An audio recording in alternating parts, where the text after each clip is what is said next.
liabilitas jangka panjangnya yang cenderung stagnan di kisaran 60 miliar. Lalu coba kita lihat pos-pos yang ada di bagian liabilitas. Yang pertama itu ada utang bank jangka pendek. Nah, untuk utang ini menurut saya agak menarik ya teman-teman.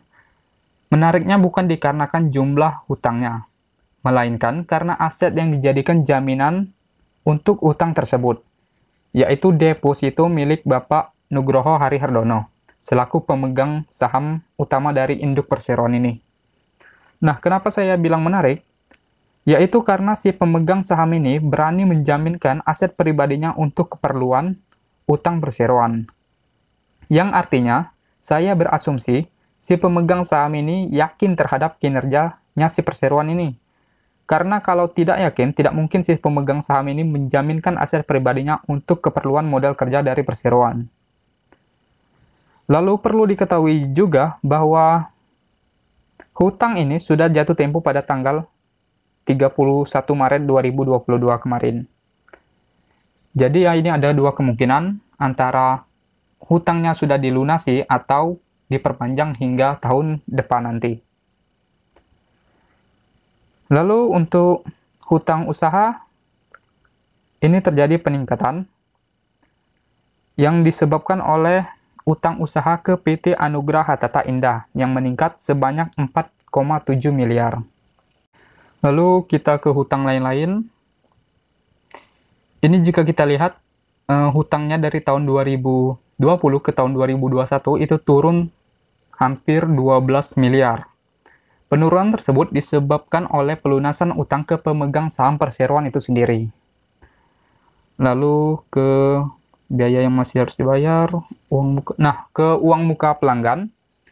Uang muka pelanggan ini merupakan uang muka yang diterima dari pelanggan atas penjualan apartemen The Yudhistira. Nah, jadi pelanggan dari perseroan ini sudah memesan terlebih dahulu terhadap apartemen The Yudhistira. Dan menurut saya pribadi, ini bukan masalah yang besar. Karena jika kita lihat dari tahun 2019 sampai dengan tahun 2021, ini uang mukanya jumlahnya itu terus menurun. Yang artinya ada dua kemungkinan. Yaitu yang pertama, uang mukanya dikembalikan ke pelanggan dikarenakan ada kendala mengenai apartemen The Yudhistiranya, atau kemungkinan kedua yaitu berubah menjadi laba perseroan dikarenakan terjualnya apartemen tersebut.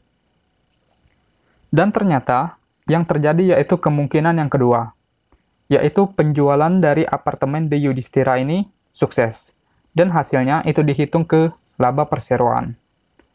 Karena proyek apartemennya berjalan lancar, terlihat dari penjualannya baik pada tahun 2020 maupun 2021. Dan harusnya untuk tahun 2022 nanti itu berjalan lancar juga. Langsung ke hutang bank. Nah, di sini ada utang bank lagi ternyata. Mungkin di antara kalian ada yang bertanya, kenapa utang bank jangka pendeknya nggak digabung saja dengan yang atas tadi? Jawabannya adalah karena keduanya berbeda. Bedanya di mana? Yang pertama, untuk utang bank jangka pendek yang paling atas, itu memang ditujukan untuk dilunasi dalam waktu 1 tahun. Sedangkan untuk hutang bank yang di bawah ini merupakan utang bank jangka panjang, akan tetapi sudah memasuki masa jatuh temponya. Lalu untuk liabilitas jangka panjangnya, tidak saya bahas, bisa kalian cek sendiri di prospektus. Kita langsung masuk ke ekuitas dari perseroan.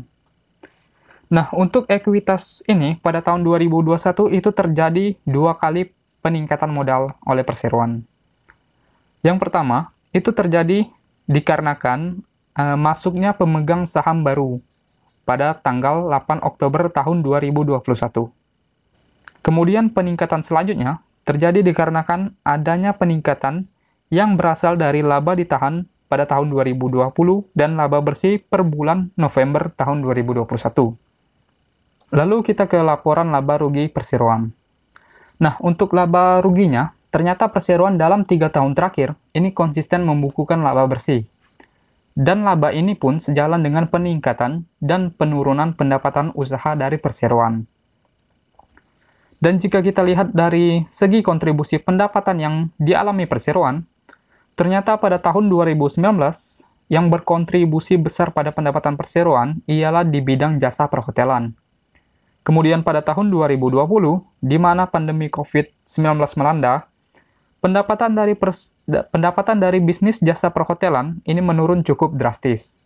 Bisa kalian lihat sendiri di sini, yaitu lebih dari 50 miliar.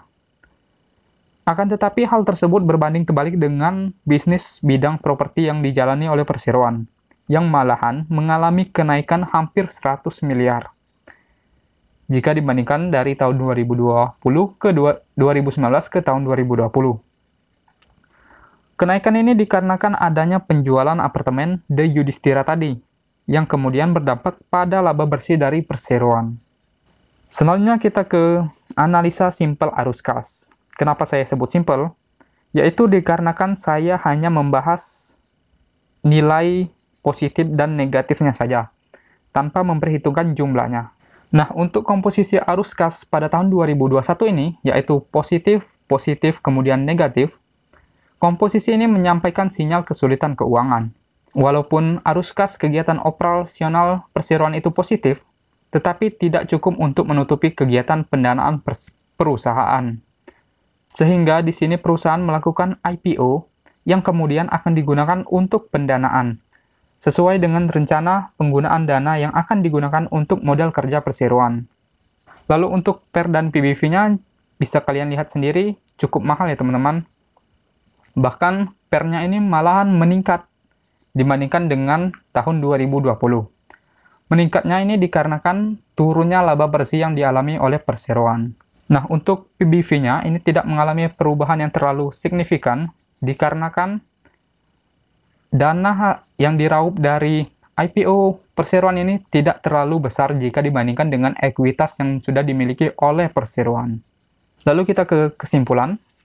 Menurut saya pribadi, jika dilihat dari prospektusnya, baik dari segi kondisi keuangan yang cukup sehat, lalu dari segi rencana penggunaan dana hasil IPO-nya, yang berpotensi dapat meningkatkan laba bagi perseroan, terus pengelolaan manajemen yang baik dan ditambah dengan konsisten mencatatkan laba bersih dalam 3 tahun terakhir, membuatnya cukup layak untuk dijadikan sarana investasi.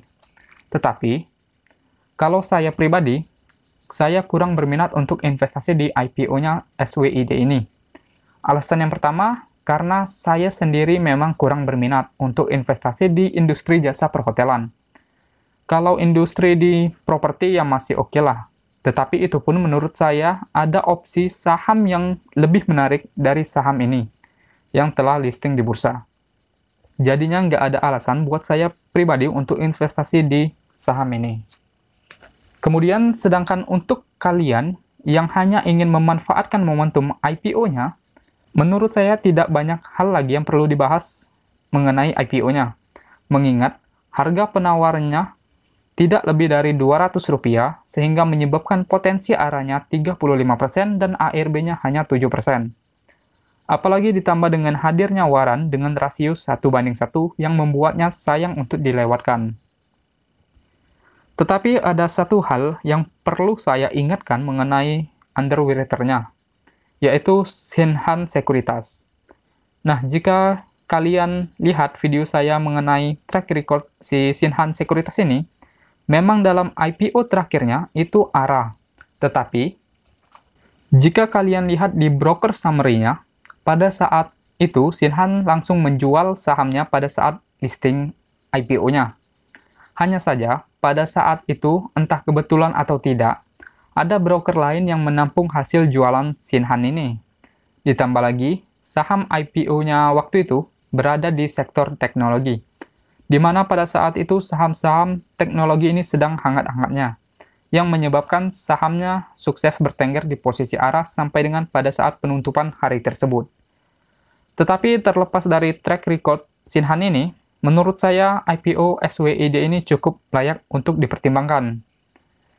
Mungkin ini saja yang dapat saya sampaikan. Terima kasih telah menonton, sampai jumpa di video pembahasan saya selanjutnya.